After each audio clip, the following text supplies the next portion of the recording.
Hey guys, welcome back.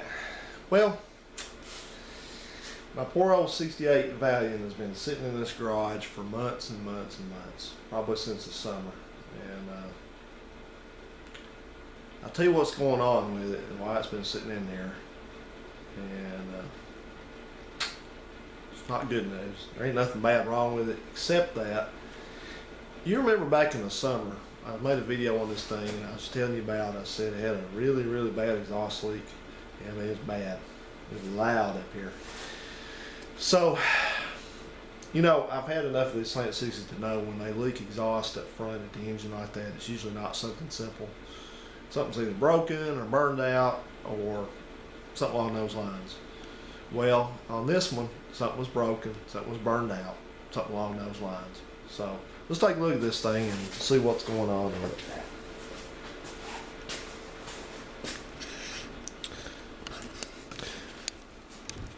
it. Okay, so looking at this Slant 6 engine, this is probably the original engine in this car.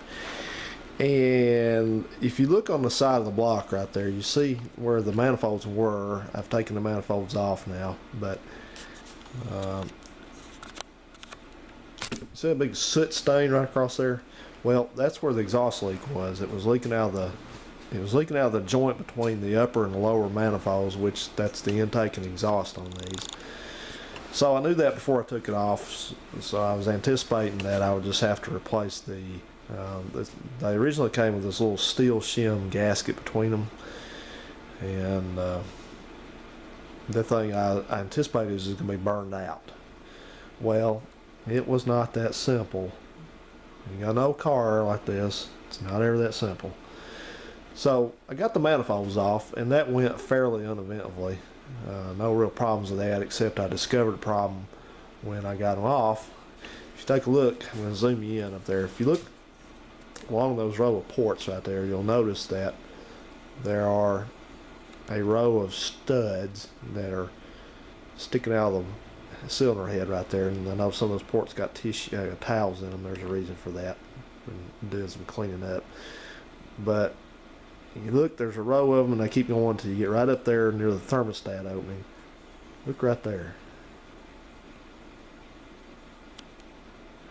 You know something that's not there? That's right. There's a stud that's broken off in the cylinder head. So that ain't good news. I don't like ever seeing that. I don't like dealing with broken off bolts, studs of any type. But there's no pathway forward on this except to repair that and get that thing out. So that's the first issue I have to deal with, and I've been procrastinating about this. I don't like dealing with it. I didn't want to. I wanted to have fun doing other things, so that's what I did. But the time has come. I need to get this car back together, so I've got to deal with that and get that drilled out and removed and all that. And what I think happened with that, why that broke right there, now there's a chance that somebody tried to remove the manifolds and they just twisted the thing off. That's always possible. But what also happens on these is why did that just happen? When you install these pair of manifolds back on the engine, and then when Chrysler built them, on all those studs under there, they used a mixture of different kinds of washers and the nuts that retain them and things like that. So some of them are cast iron conical, some of them are triangular, some are brass, and there's a couple special nuts that hold a couple of those on. So what tends to happen is if somebody takes these off and replaces them, the manifolds with the gaskets, they put all the stuff back on, they put them in a completely the wrong place. They don't know what they're doing. So maybe that is kind of archaic, obsolete information, but that's exactly the way that it was. So I think this thing had the wrong hardware on it in the wrong places, and what happens is that tends to tends to bind the manifold up. The manifold on these, like a lot of straight sixes, it kind of grows and contracts and stuff like that, and it needs to be able to move along the face of the cylinder head right there a little bit as it heats up and cools off. And when you put the wrong hardware on it and you snug it way down so it doesn't leak, then it binds the thing up. And so a couple things can happen. Either it breaks the manifold in half and the consumer doesn't know why it broke, or it pulls on those studs up there, especially those end studs, and breaks them. So it broke the front one, and I think that's exactly what happened, because when I took this off, I noticed it had the wrong bolts and stuff, nuts and stuff on it. So let's take a look over here. I'm going to swing you around to the workbench as it is, and there's the exhaust part of this manifold combination. And what you're looking at, that's kind of the way it sits on the engine. You see that big right there, that big opening? That is where the intake sits on there, and it's supposed to have, it's got, I'll show you here. That intake sits up here, and then it's got 3 bolts. They're 5 16-inch bolts. Here's 2 of them here. That's all that are left. But they bolt through and hold it together. The steel shim gasket is supposed to be in there. It's supposed to seal this off. Well, a couple things happened to this, and I'll tell you what they were. At some point, the inside bolt corroded down to the point that it broke apart and released this thing, and it started this leaking going on. And then when it started that leaking going on, it started burning away this cast iron because somebody just kept on driving it. They didn't fix it. They just kept on driving it. So it eroded away all this cast iron lip right here. It's supposed to be nice and flat. So I had to go in and deal with a couple problems to rectify that, get this thing so I could put it back together. I had to go in and drill that, what was left, that bolt out, and retap it. This time I retapped it for a 3/8. And as a matter of fact, that's what the factory did after they figured out they were having all these problems with this, but that was later. And I use this steel putty that comes, you get it from the parts store. Where is that stuff? I thought I had it out here.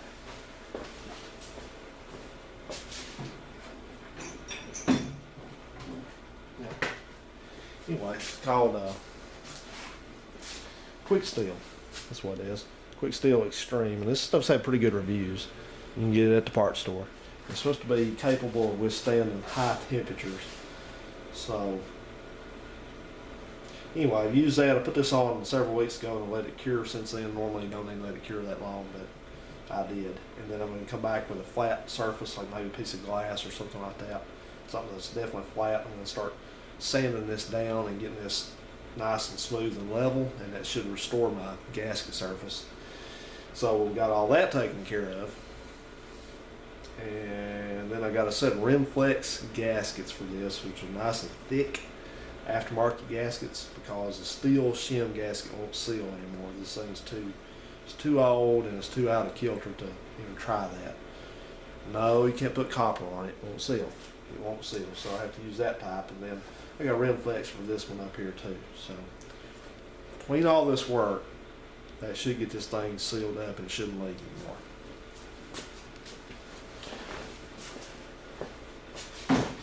Now I know what some of you are probably saying. Well, you've got a Super 6 in there. Why don't you just put the Super 6 on it? Because I don't want to. This car never had a Super 6, and that Super 6 is kept in storage in there, because either I may use it at some point, or when they get to be quite expensive, I'll sell it. So yeah, it's just the way it is, you know. But I'm not going to use that on this, so that's out. Now the other option is you can buy a brand new replacement exhaust manifold and just go on with your life. But the thing is, I don't like about those is they're made by Dorman. They come from China, and so I don't know what the quality is on them. The third thing is that they're like $200 something for them, and the fourth thing is that they're supposed to they're designed to use a later style electric choke element, which this car never had and is not gonna have, because then you got to run a wire that this car doesn't have and never had. So that's out. So I'm just going to keep. I've already got one of these from the junkyard. This is the one that was on the car, and it turned out to be the better of the two, because I got another one from the junkyard that I spent 2 hours getting off of a van, an A100 van, one of those funky looking vans. Had a snake skin in there with me, if you can believe that. That's how long I've been sitting. Anyway, got that thing taken off, and it turned out to be in worse shape than this one. It wasn't burned up, but all 3 bolts broke. That one, and that one broke. They broke, I tell you. So anyway, I had to make a decision. I decided that this one was the most promising of the 2 after all, so I'm going to roll with it. And that's one that's going to go back on here. So last thing I thought we would do in this clip is I wanted to just get you over here, and I've got my collection of hardware that I took off this car and off that A100 van. That A100 was totally original, had an original engine and everything in it. So what it is, I thought that we would go through that, and I would lay out and explain to you what goes where. Now this is a top row of studs, top of the intake, and then this is the bottom, the ones you have to kind of get under it and put on. So I've written down what goes on here. You've got brass / acorn, and you've got triangle, cast iron, triangle, brass / acorn. You got bottom, you got triangle, cast iron, triangle. So I'm going to get these out, and I'm going to lay them out, and I'm going to explain to you what they are. Okay then, so the one that was, the reason why I figured out this car, somebody had put the wrong hardware on, is because I learned real quick that it did not have the correct brass washers at the ends. This is what these are. If you look at this, see how it's obviously brass. It's just a normal washer. I don't know how thick that is, but this goes on the end, and then it's got a special, I think I have one left in here. I got one off that A100 van, that's what it was. Yeah, I kept this, and this one's ruined. I've got to get another one, but this is the combination that goes on the end, on the on that outside end, that outside end. All right, you see how it's got a kind of an interesting looking acorn nut that goes on. It's got the little things on it there, little cuts in it, stuff like that. And this is one of those correct brass, another one of those correct brass washers. All right, well, these are put on the ends there for absolutely an important reason, because these let this manifold slide under it.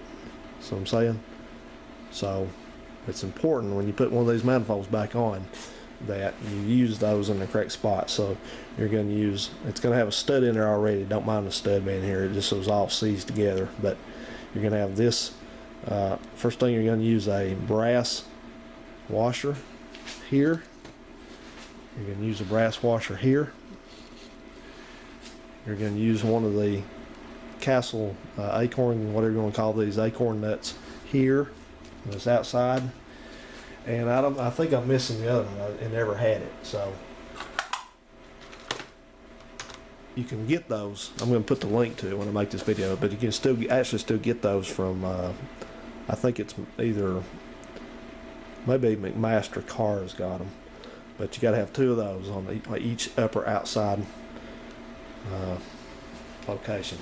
And then you got triangle, and that's just these common triangle. I guess I don't know if these are steel or cast iron, but these things, and they go with the convex side out. You got a concave side that goes towards the engine. So it goes here, on here, on here,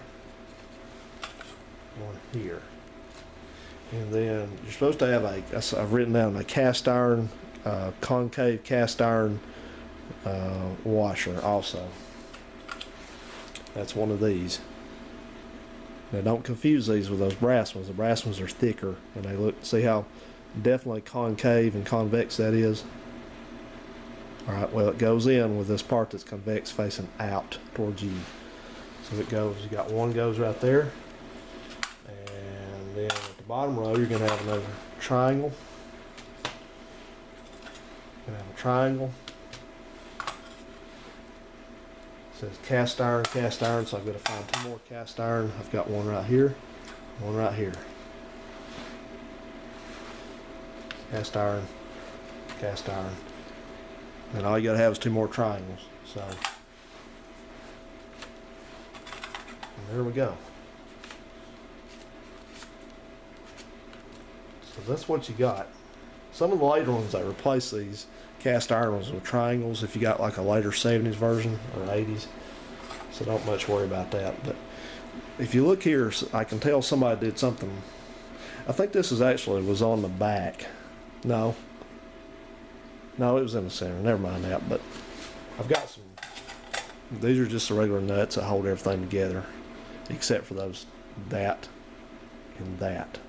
It's utmost important that you remember to use those brass washers and those little special acorn nuts. So anyway, I've got a bunch of extra triangle washers and cast iron, so I'll clean these all up, and yeah, there's another one. Use those, but I wanted to lay these out so I knew what I had here. So I thought that I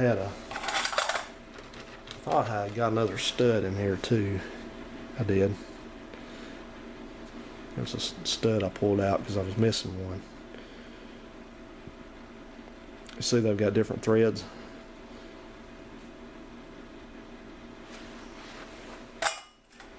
Fine thread, I think, is the part that the nuts go on. Or maybe not. I think it is though. Yeah, it is. Let me make sure of that. Yeah, it is. So anyway, that's a good start. And if you're missing those brass washers, you can get those. You can get those pretty much anywhere. It's not something that's rare. So anyway, guys, I'll wrap it up. I'm going to do a little bit of work on this and see what I can get to happen on this, getting this bolt out of here. So I will catch up with you a little bit later on this in the next clip, and we'll see what transpired. So thanks so much for watching. See ya.